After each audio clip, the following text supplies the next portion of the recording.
Hello, my dear friend. This is Dr. Chandrasekhar, MSc PhD, doing my postdoctoral researcher in IIT Madras, Indian Institute of Technology Madras. I am very glad to meet you to help your dream come true. Yeah, I am here to guide your NEET exam.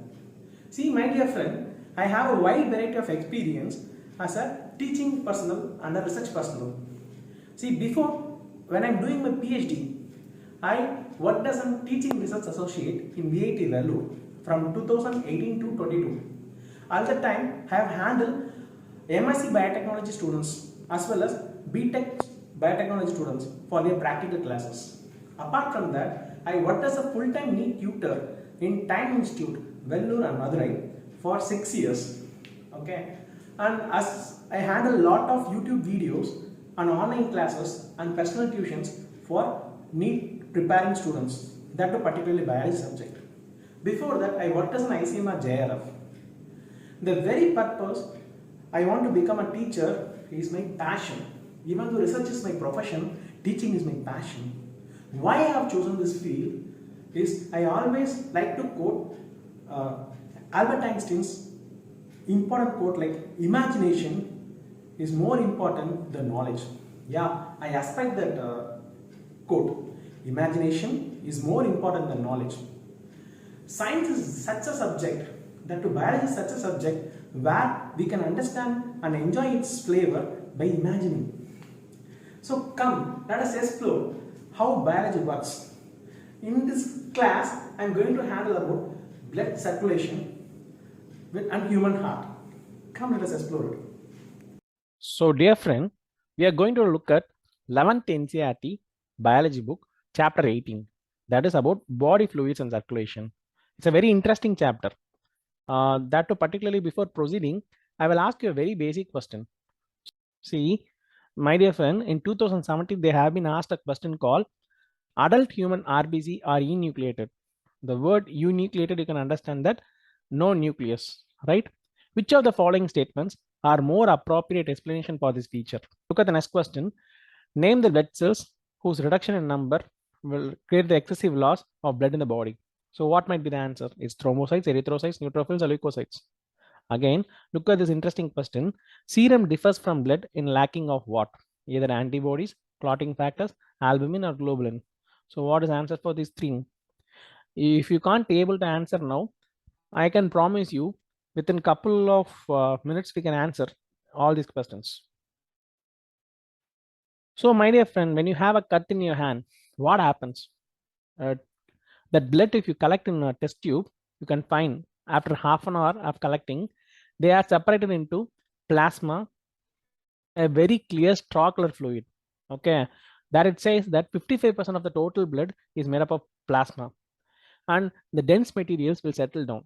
So here I given the detailed explanation.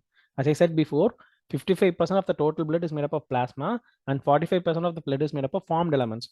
Formed elements here they can call as cells, or we can otherwise call as corpuscles. See, look at here. Plasma is the important fluid which carries all the nutrients, proteins, and nitrogenous waste, electrolytes, gases, etc. In which very important thing is albumin protein. Albumin will help in osmoregulation. Look at fibrinogen. So fibrinogen is important for clotting factors. And the word globulin, you might be familiar with antibodies, right? IG. So where it is highly useful, it is in immunity, to maintain the immunity. Same way, if you looked at formed elements, okay, formed elements consists of platelets, as I said, thrombocytes, RBC, red blood corpuscles like erythrocytes, and WBC in leukocytes. This WBC further divided into granulocytes and agranulocytes, depends upon the granules present and no granules present.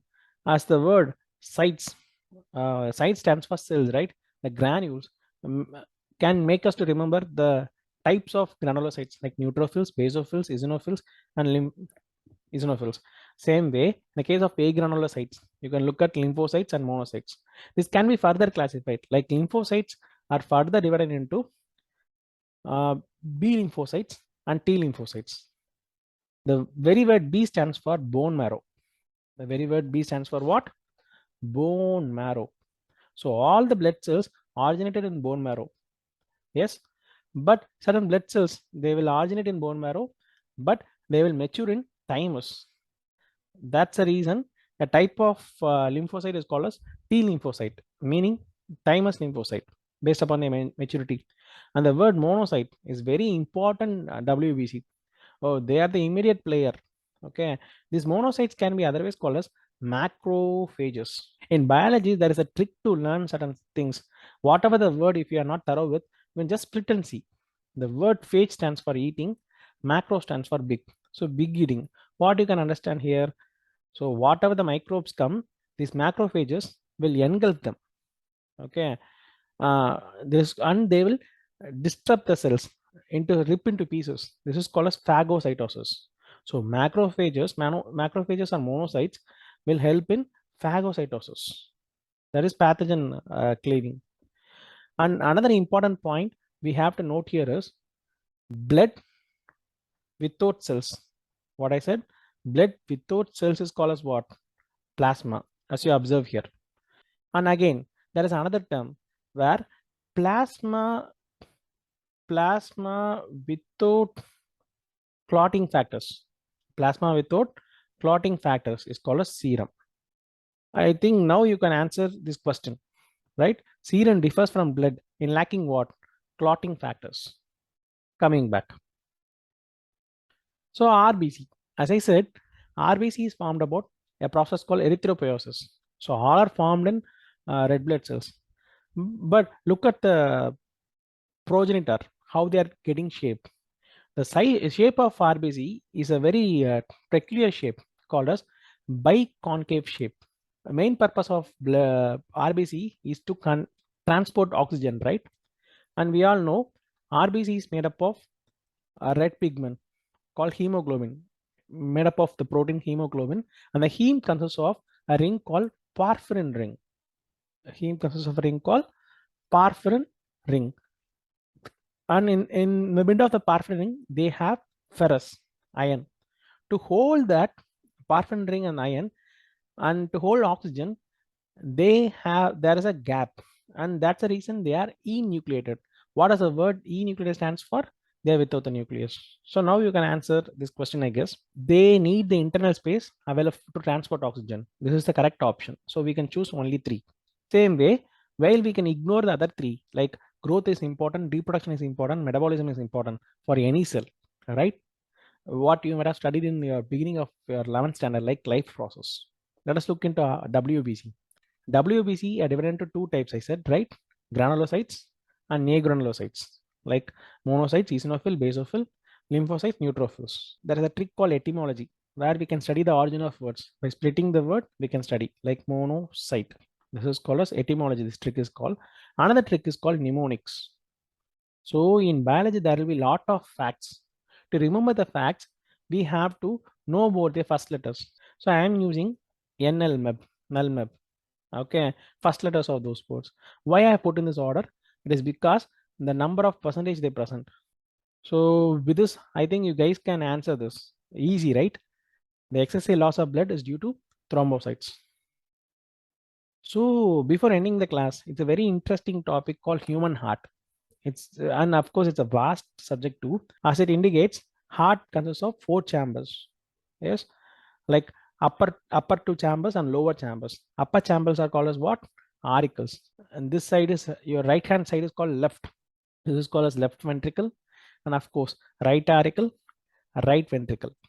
To remember this, my dear friends, again I give a shortcut called BPL. Never forget this. BPL stands for bicuspid pure left. What you can understand here, left side of the heart always consists of 2 leaves called bicuspid. As you look here, this bicuspid wall can be otherwise called as mitral wall, whereas the right side consists of tricuspid. As you observe here, they are made up of tricuspid wall. Okay, this is a shortcut you can understand. Apart from that, they have semilunar walls. They have a big thing called aorta. The mechanism of it we can see in the future classes. So I think it might be interesting, my dear friends. Thanks for your patient listening.